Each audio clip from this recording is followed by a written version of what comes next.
Hello friends, welcome back to my channel. और आज का हमारा जो टॉपिक है वो है little Albert experiment.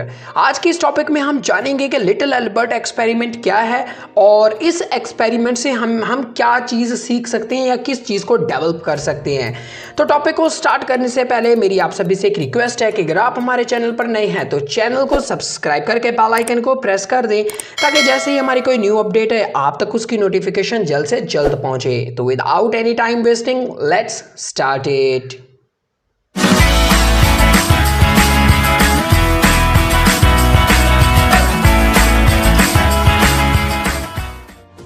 Little Albert experiment. Little Albert experiment basically ये एक ऐसा साइकोलॉजिकल एक्सपेरिमेंट है जिसे बिहेवियरिस्ट जॉन बी वॉटसन ने और एक ग्रेजुएट स्टूडेंट यानी रोजली रेनर ने परफॉर्म किया था। जैसा कि हम जानते हैं कि आइवन पेवलोव जो कि एक रशियन साइकोलॉजिस्ट है, उसने जो है क्लासिकल प्रोसेस पे या क्लासिकल कंडीशनिंग पे एक डॉग पे एक एक्सपेरिमेंट किया था।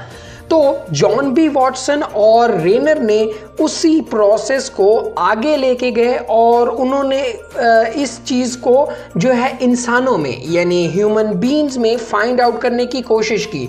वो ये देखना चाहते थे क्या हम जो इंसान हैं या हम जो लोग हैं वो भी क्लासिकल कंडीशनिंग का प्रोसेस उसी तरह से परफॉर्म करते हैं या नहीं, हम भी क्लासिकली जो है चीज़ों को कंडीशनड करते हैं या नहीं।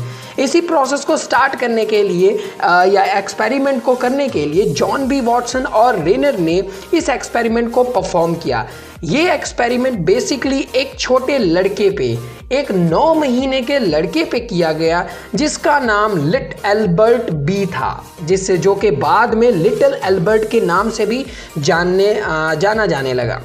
तो जी एल्बर्ट और रेनर ने किस तरह से परफॉर्म किया कि उसने उस 9 महीने के बच्चे के सामने वो ये देखना चाहते थे कि बच्चा जो है नेचुरली चीज़ों की तरफ किस तरह से देखता है या किस तरह का रिएक्शन देता है। तो रेनर और वॉटसन ने जी डिफरेंट ऑब्जेक्ट्स उस बच्चे के सामने रखे और उसका जो है रिस्पॉन्स, नेचुरल रिस्पॉन्स नोट किया।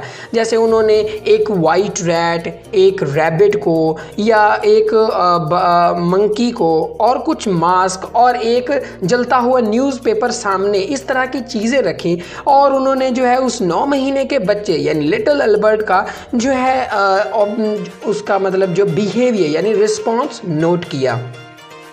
तो फर्स्टली जब उन्होंने ये सारी चीज़ें उसके सामने रखी तो उस टाइम लिटिल एल्बर्ट यानी उस बेबी का कोई रिएक्शन नहीं था क्योंकि वो ऑब्जेक्ट एज अ नेचुरल थे और नए थे और लिटिल एल्बर्ट ने कोई कंडीशनिंग नहीं की हुई थी, उसका कोई कॉन्सेप्ट उसके माइंड में नहीं बना हुआ था। तो जब प्रोसेस थोड़ा सा आगे बढ़ा तब क्या किया कि फर्स्ट उसने एक रैट को जो है लिटिल एल्बर्ट के सामने दिखाया। तो वो उस रैट को देख के उसका कोई रिस्पॉन्स ना हुआ, वो वैसे का नेचुरल ही रहा। उसके बाद सेकंड टाइम उसने जो है फिर से एक रैट दिखाया और इस दफ़ा जो वॉटसन ने एक स्टील यानी एक मेटल के पाइप से एक हैमर को ज़ोर से मारा और एक ज़ोरदार वॉइस, एक ज़ोरदार नॉइज़ पैदा की, शोर पैदा किया। और उस नॉइज़ को जैसे ही लिटिल एल्बर्ट के कानों तक वो शोर पहुंचा तो वो रोने लगा क्योंकि उसे वो जो शोर है वो बहुत ही खौफनाक, डरावना लगा। इस वजह से वो उस शोर को सुन के रोने लगा। इसी प्रोसेस को जो है वॉटसन ने बार बार रिपीट किया, यानी उस लिटिल एल्बर्ट के माइंड में इतनी पियरिंग हो गई कि अब जब भी वो उस रैट को देखता था, चूहे को देखता था, तो वो ज़ोर ज़ोर से रोने लगता था। क्या आपने गौर किया इस प्रोसेस में क्या हुआ है? देखें, जो रैट है वो एक नेचुरल स्टिमुलस है और उस टाइम उसका रिस्पॉन्स भी नेचुरली था क्योंकि उसके माइंड में कोई कंडीशनिंग नहीं हुई। जब वॉटसन ने उसको रैट दिखाया और साथ ही एक अनकंडीशनड स्टिमुलस यानी नॉइस पैदा किया तो उस बच्चे ने उस नॉइस को सुन के उसको रिलेट कर ली, रैट से कनेक्ट कर लिया, उस वाइट रैट से।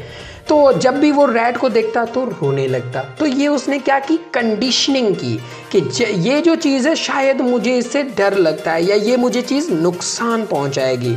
बाद में क्या हुआ कि जब वो उसके माइंड में एक स्केच बन गया, अब जब भी वो किसी वाइट चीज़ को, छोटी सी वाइट चीज़ को देखता था लिटिल अल्बर्ट, तो वो रोने लगता था। बाद में जब उसके माइंड में ये स्केच बन गया, ये फोबिया, ये डर बैठ गया, तो वॉटसन ने सोचा कि अब इसको ख़त्म किया जाए। लेकिन उस टाइम लिटिल अल्बर्ट की जो मदर थी वो उसको लेके कहीं दूर चली गई, और बाद में तकरीबन 3 से 4 साल के बाद पता चला कि उसी नज़दीकी इलाके में एक हॉस्पिटल था जहाँ एक स्पेशल बच्चा आया है जिसे हर एक छोटी छोटी चीज़ से डर लगता है, लेकिन उस टाइम उसका नाम चेंज था। बाद में ये पता चला ये लड़का वही था जिस पे ये एक्सपेरिमेंट किया गया था। और वो जब वो छोटा था तो उसके माइंड में एक स्केच, एक फियर बैठ चुका था, जो कि बाद में बड़ा होता होता एक बहुत बड़ा बन गया। और ये बच्चा 6 साल की उम्र में ही उसकी डेथ हो गई, क्योंकि उसका जो फियर था इतना ही बड़ा हुआ।